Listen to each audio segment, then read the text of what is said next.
पुनर्जागरण युग वास्तव में वैज्ञानिक और सांस्कृतिक पुनरुत्थान की एक उल्लेखनीय अवधि थी जिसने यूरोपीय सभ्यता को रूपांतरित कर दिया। 14वीं शताब्दी से 16वीं शताब्दी के मध्य इस युग ने मानवता की शास्त्रीय ज्ञान की ओर वापसी और नई खोजों के विस्फोट को चिन्हित किया, जिसने आधुनिक विज्ञान और संस्कृति की नींव रखी।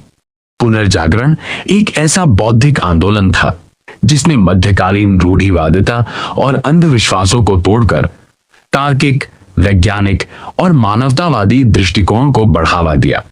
इस बौद्धिक आंदोलन से शास्त्रीय ग्रीक और रोमन कला, साहित्य और दर्शन का पुनरुद्धार रिवाइवल हुआ।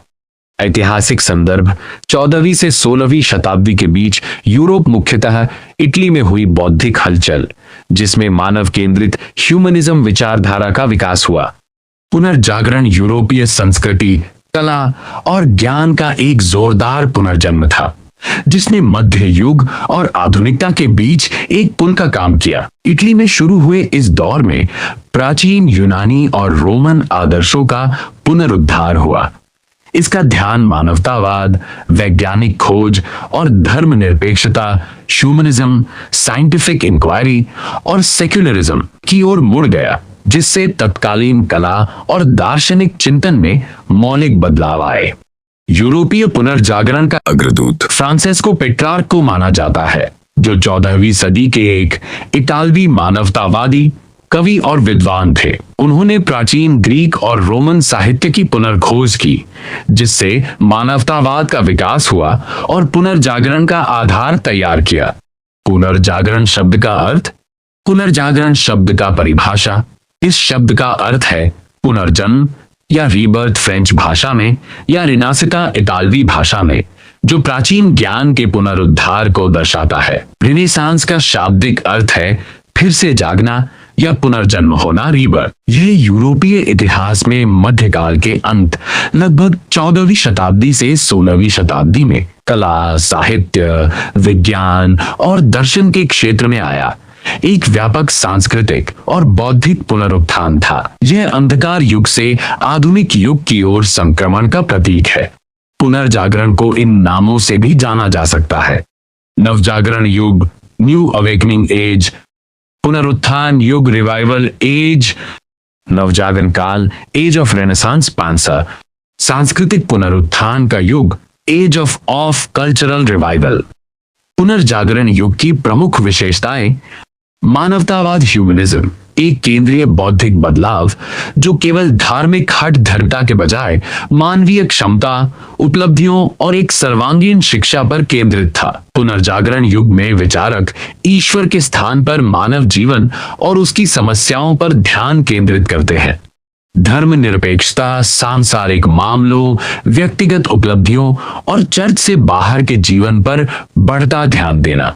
कला और साहित्य का पुनरुत्थान: पुनर्जागरण काल में Leonardo da Vinci, Michael Angelo जैसे कलाकारों और दांते शेक्सपियर जैसे साहित्यकारों का उदय हुआ। चित्रकला और मूर्तिकला में रैखिक परिप्रेक्ष्य, लीनियर पर्सपेक्टिव, यथार्थवाद और भावनाओं जैसी तकनीकों में महारत हासिल की गई।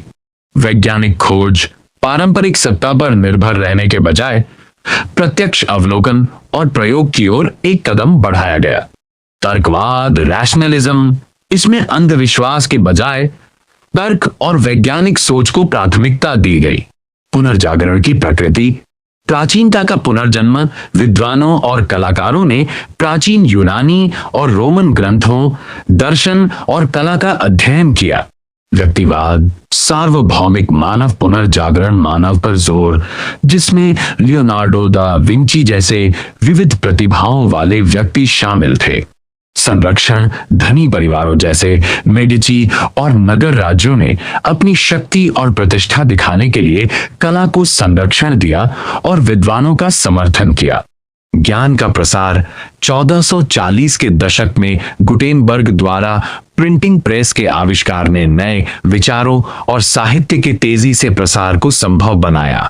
यूरोप में पुनर्जागरण ने आधुनिक विज्ञान और मानवतावाद की नींव रखी। पुनर्जागरण का प्रभाव पुनर्जागरण युग की प्रमुख विशेषताएं मानवतावाद, प्राचीन ज्ञान का पुनरुद्धार और कलात्मक यथार्थवाद थीं।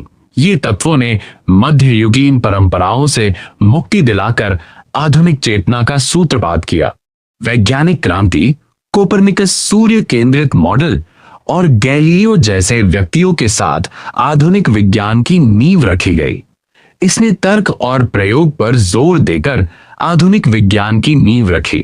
जैसे गुटेनबर्ग के प्रिंटिंग प्रेस ने ज्ञान का प्रसार किया, चर्च के प्रभुत्व पर सवाल उठे, जिससे प्रोटेस्टेंट सुधार हुआ। पुनर्जागरण ने वैज्ञानिक क्रांति को जन्म दिया, क्योंकि इसमें तर्क संगत चिंतन, प्राचीन ज्ञान का पुनरुद्धार और अनुभवजन्य विधि को बढ़ावा दिया। इससे चर्च प्रधान मध्ययुगीन विश्वासों से मुक्ति मिली और आधुनिक विज्ञान की नींव पड़ी। धार्मिक परिवर्तन, मानवतावाद ने चर्च के सिद्धांतों को चुनौती दी, जिससे ईसाई धर्म प्रोटेस्टेंट सुधार आंदोलन से सीधे तौर पर प्रभावित हुआ। धार्मिक अंधविश्वासों से मुक्ति मिली, लोक भाषाओं का उदय हुआ और शिक्षा का विस्तार हुआ। इन्होंने यूरोपीय समाज को चर्च के प्रभुत्व से बाहर निकाला। सामाजिक आर्थिक प्रभाव, सामंती व्यवस्था का पतन हुआ, मध्यम वर्ग का उदय हुआ और राष्ट्रवाद की भावना मजबूत हुई। व्यापार और बैंकिंग प्रणाली विकसित हुई, जो यूरोपीय अर्थव्यवस्था को बदल गई। कलात्मक और सांस्कृतिक प्रभाव, कला में यथार्थवाद, परिप्रेक्ष्य पर्सपेक्टिव और प्राकृतिकता का विकास हुआ, जैसा लियोनार्डो दा विंची के कार्यों में दिखता है। वैज्ञानिक जिज्ञासा और मुद्रण प्रेस ने ज्ञान प्रसार को गति दी। कला, साहित्य और वास्तुकला में क्रांति आई। स्थानीय भाषाओं का विकास हुआ। यह मध्ययुग के अंत और नवयुग की शुरुआत का संधि काल था। माइकल एंजेलो, राफेल और लियोनार्डो दा विंची जैसे कलाकारों द्वारा कालजयी उत्कृष्ट कृतियों का निर्माण किया गया। भौगोलिक खोज, नौकायन में नवाचारों और खोज की भावना ने खोज के युग, एज ऑफ एक्सप्लोरेशन को जन्म दिया, जिसमें कोलंबस की यात्राएं भी शामिल है। सांस्कृतिक बदलाव, यूरोप का ध्यान परलोक और कठोर धार्मिक नियंत्रण से हटकर व्यक्तिवाद और प्राकृतिक दुनिया के बारे में जिज्ञासा की ओर मुड़ गया। मानवतावाद और व्यक्तिवाद का उदय। मानवतावाद ने व्यक्ति की क्षमताओं, स्वतंत्र चिंतन और तर्क पर जोर दिया, जबकि व्यक्तिवाद ने कलाकारों व विद्वानों को अपनी पहचान दी। प्राचीन ग्रीक रोमन दर्शन का पुनरावलोकन इसकी आधारशिला बना। मानवतावाद ने व्यक्ति की बौद्धिक क्षमता पर जोर दिया, जिससे प्राकृतिक जगत के अवलोकन और प्रयोग को प्राथमिकता मिली। पुनर्जागरण के प्रमुख कारण क्या थे? पुनर्जागरण के प्रमुख कारण निम्नलिखित थे। पुनर्जागरण युग के प्रमुख कारणों में प्राचीन ज्ञान का पुनरावलोकन, व्यापारिक समृद्धि और सामाजिक परिवर्तन शामिल थे। ये कारक मध्ययुगीन यूरोप को बौद्धिक पुनरुत्थान की ओर ले गए। प्राचीन साहित्य का पुनरुद्धार। तुर्कों के आक्रमण से ग्रीक विद्वान इटली पहुंचे, जहां उन्होंने प्लेटो और अरस्तु जैसे यूनानी दार्शनिकों के प्राचीन ग्रंथों का अनुवाद किया। इससे मानवतावाद की नींव पड़ी, जो व्यक्ति को केंद्र में रखती थी। व्यापार और धन संचय। इटली के शहर राज्यों जैसे फ्लोरेंस और वेनिस में पूर्वी व्यापार से अथाह धन जमा हुआ। धनी संरक्षकों जैसे पेट्रॉन ने कलाकारों और विद्वानों को दिल खोलकर खूब आर्थिक सहायता दी।